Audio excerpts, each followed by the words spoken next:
Welcome, Acolytes. Today, well, ScouterVee actually made something funny again. Probably funny. I mean, I didn't see it, so I cannot know. But with this track record, I wouldn't be surprised. And this man's freaking YouTube account is just growing like a mushroom on a rainy day. I am so freaking happy for him. You cannot imagine it. It's just he does such funny, informative stuff. I love it. And at one freaking point, when I overtake him, maybe with the subs, maybe if it happens, I really just want to talk to the guy, just so I just want to hear the freaking mind behind all this freaking funny stuff. That's ScouterVee. It's just, it would be so freaking interesting. But right now, hey, it is what it is. Let's just start and have some fun here. My dudes, get your loops. I'm back.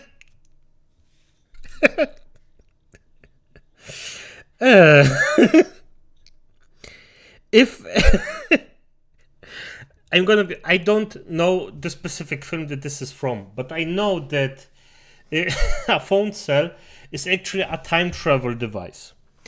So I think what he did here was that he basically traveled to the past to the Silent Hill 2 game.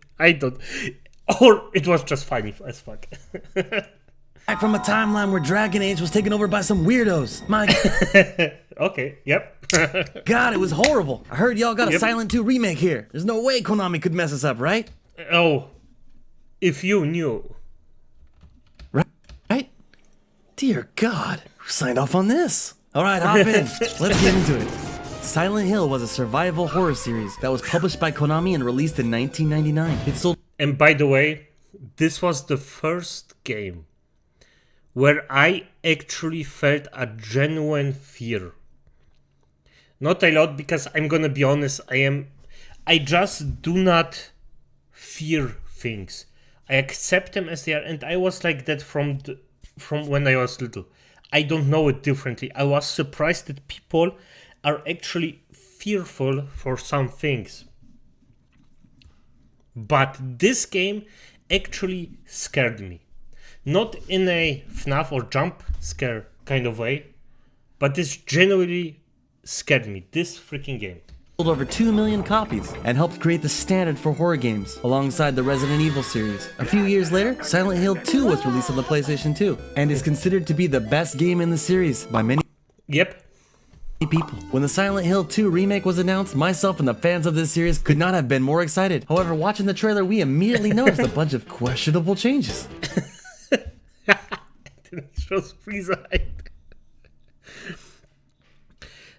Someday I really want to know the mind behind all of this shit. I really have to. If I can get him some fucking how in a Discord, I'm gonna fuck me. I really have to look up if he has a Discord and just go in, infiltrate it, and just try it. Damn. This upset many gamers who are sick of seeing our favorite franchise being chopped up by activists, taken out back, and put to rest. What I agree with him. started this whole controversy is the changes to the female characters. I know this might be hard to tell for dudes that have had a couple drinks before watching this video, but on the left here, you can see the character Angela, who is what we would consider an attractive person. But what we got here in the remake was obviously replaced with a budget version. We also have Oh, some fuck. They did her dirty, didn't they? Oh my god. Oh.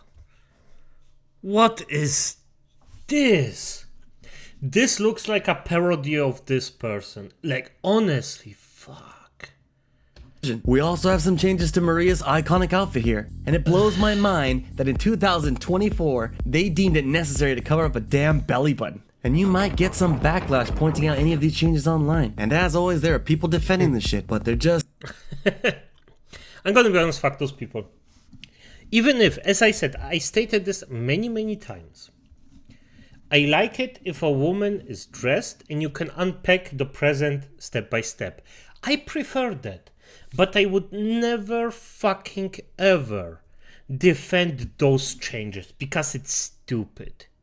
Silent Hill 2 was a game there. You don't change stuff like that. Stay with the original character. Except you have actually a better idea for the character. But the better idea isn't fully clothing them and then the character being fully as it is. No. If you have a change in mind, then try it. It probably fails, but try it. But not this. Just changing the freaking stuff they wear is dumb as fuck. A simple simp, simply simpin'. Learn to be a man. You know what? A little Indian dude isn't good enough to get through these smooth brains. Let's talk about Angela real quick, as some people are happy that she looks her age. Well, how old is Angela really? In the instruction manual it says unknown. However, the original developers made a video shortly after the release of the game, and they talked about their creative vision. Let's see what they say about her. In the game, she's supposed to be 16 or 17. She doesn't look like a teenager. Wow, that's really young. I wonder why they did such a shitty job at making her look her age. Guess 3 times. I tried to make her face special. That's why I made this lines, this shadows makes her look more older. Wait, what? The designer made her look older on purpose? The design team aimed to make Angela look older and opted for an older voice.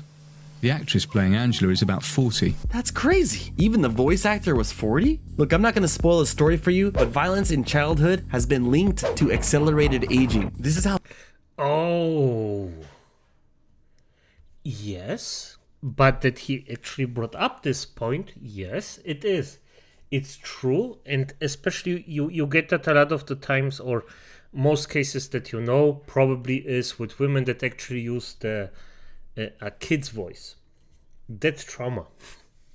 How deep writers and gaming developers think when they make their games. It doesn't matter if you like the changes. You should always respect the art and the creator's vision. It's really that simple. Yeah, it is. It is. It is that simple, and I agree fully with him. If you respect it, still, if you change something a bit, I have nothing against that.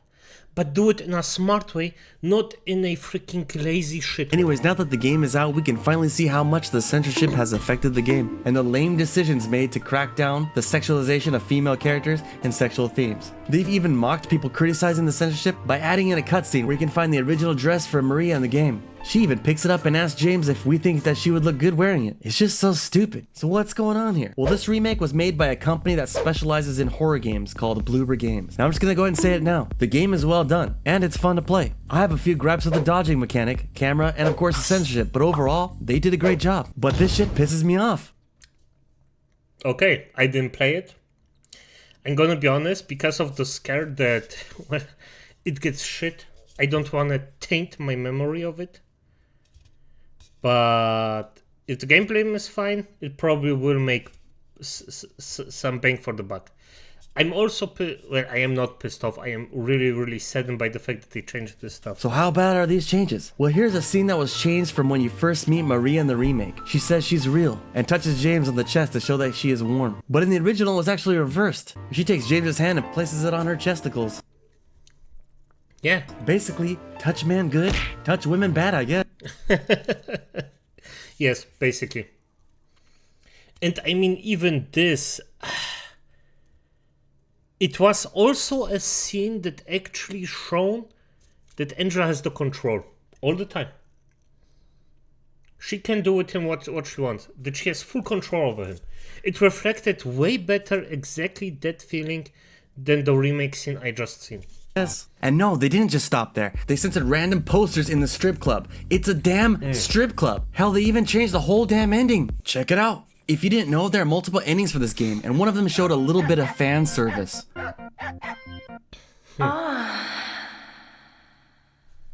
Yeah, that's gone now. They also went ahead and changed some of the scenes of the Pyramid Head as well. In the original game, there are 2 instances where it looks like he's trying to get that sneaky Waikiki between the cheeky with the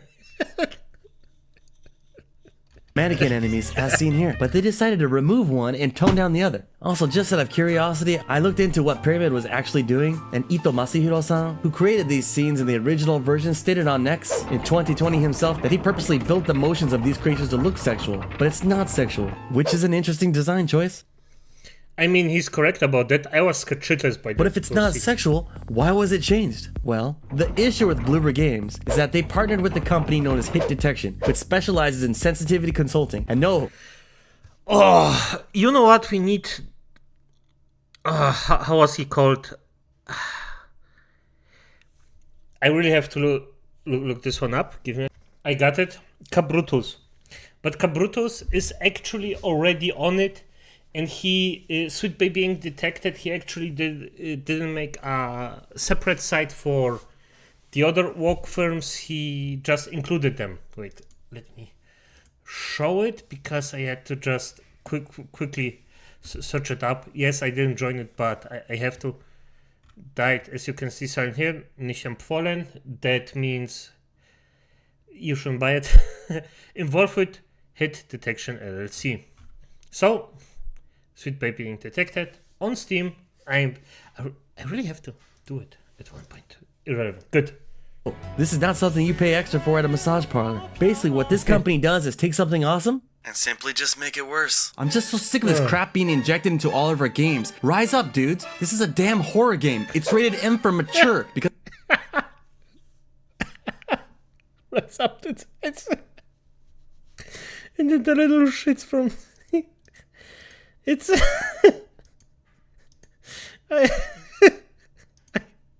crap being injected into all of our games. Rise up, dudes. This is a damn horror game. It's rated M for mature because it has blood, violence, and sexual themes. Censoring this content does not change the rating whatsoever. It's just pandering. All this shit does is piss off the fans and cater to weirdos who won't even play the damn game. Nothing is safe from these weirdos. And look, I know these changes aren't the biggest deal, but I'm just so tired of every franchise that I love being treated like this, and I'm just not gonna support it anymore. When I grew up, these companies begged us to play their games, and now younger gamers are begging the companies to let them play. We've gone full circle, and it's sad to see. My stance is clear. I want all of these activists out of gaming. All the sensitivity consultants gone. All these DAI shills need a right off. We don't need them. We need games to be made by real gamers and for gamers. These weirdos do nothing for our community but separate us and water down our favorite franchises. Until then, I'm just gonna keep fighting and calling out the bullshit the best I can. Peace. Yeah. Oh, he's so correct, but I also know that it won't change that much, for fuck's sake.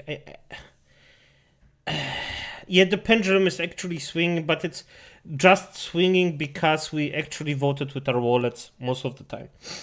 So yeah, there's that, but for fuck's sake, I really wish that the games that actually got infested with it just get remaked.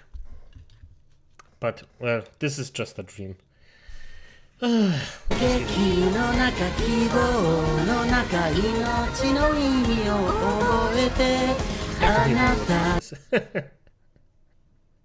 hey, acolytes, as it is, what do you think about it? And god damn it, ScouterVee, just, you know what to do. Good night.